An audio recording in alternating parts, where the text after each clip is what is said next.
Hey everyone, welcome back to Corporate Decoder, the place where we dissect corporate filings so you don't have to. Today, we're diving into the latest annual shareholder report from Putnam VT Large Cap Value Fund. And trust me, it's a lot more interesting than it sounds, especially when a big name like Franklin Templeton gets involved. More on that later. This fund aims for capital growth and income by investing in what they believe are undervalued, big companies in the US. Think of it as bargain hunting in the stock market, but on a massive scale. So how did they do this past year? What changes are happening behind the scenes? And what does it all mean for investors? Let's decode this thing. First up, let's talk about what's been changing. This report mentions some pretty significant shifts happening at Putnam, all stemming from Franklin Templeton's acquisition of Putnam Investments. Franklin Templeton, a very large investment firm, bought Putnam Investments.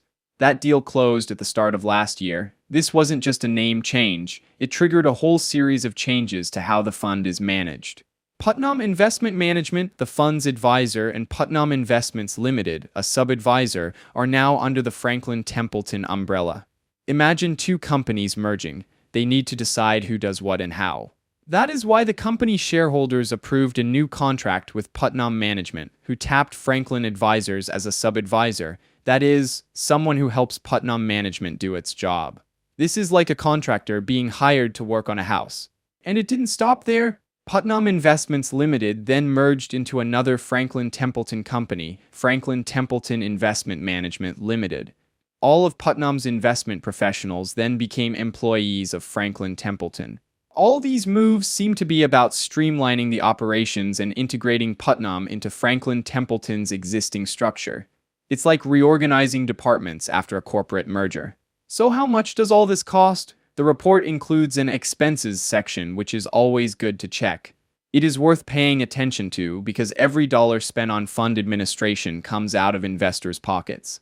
For Class IA shares, it cost about $60 per $10,000 invested, or about 0.55%. While not the lowest fee, it is fairly competitive. Now let's get into how the fund actually performed. The fund compares its results to the Russell 1000 Value Index, which is a benchmark of large value stocks. What that means is that the fund manager sees it as a report card, and it's how they decide to do better every year. For last year, Class IA shares returned 19.46%, beating the Russell 1000 Value Index's 14.37%. That sounds pretty good, but let's peek under the hood and see what's driving those returns. The report highlights top contributors and detractors. Big winners included NRG Energy, Oracle, and Walmart, so overweights in those positions help the fund perform better. On the flip side, an overweight position in Regeneron Pharmaceuticals and not owning enough Berkshire Hathaway and JP Morgan Chase hurt performance. What all that means is that this fund made some good calls and some bad calls, but the good calls were better than the bad calls. The net result was an outperformance against their benchmark. Looking at the long-term performance, the report shows the value of a $10,000 investment over the past 10 years and includes a graph for Class IA shares and their benchmark, Russell 3000 Index and Russell 1000 Value Index. So we have a way to compare. $10,000 invested in Class IA at the end of 2014 would be worth $28,794 at the end of 2024. The fund is not necessarily a top performer compared to the Russell 3000, but it did fare better than the Russell 1000 Value Index. So there are several ways to look at it. Key stats tell us that the fund had total net assets of about $2.1 billion and held 86 different investments. This tells us that it's a fairly concentrated portfolio. The portfolio turnover rate is 18%. This is a measure of how often they buy and sell stocks in the fund.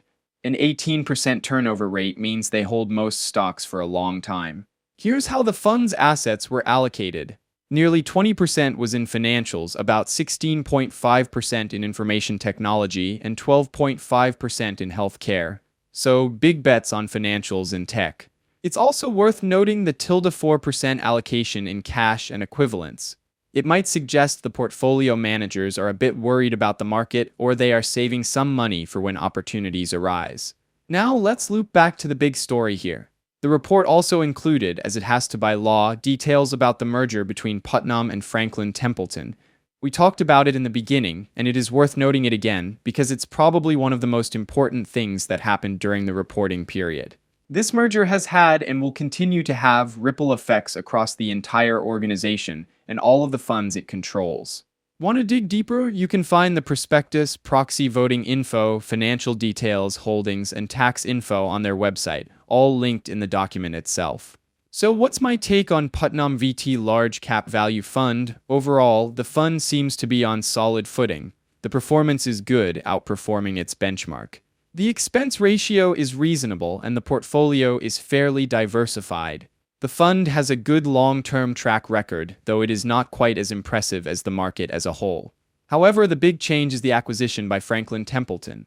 While the report paints a rosy picture of integration, mergers can be disruptive. The fund has navigated all the changes well thus far and it seems to be running smoothly, but there is a concern that sometimes too many cooks spoil the broth, and all of the new people working on the same problems does not necessarily translate to better performance.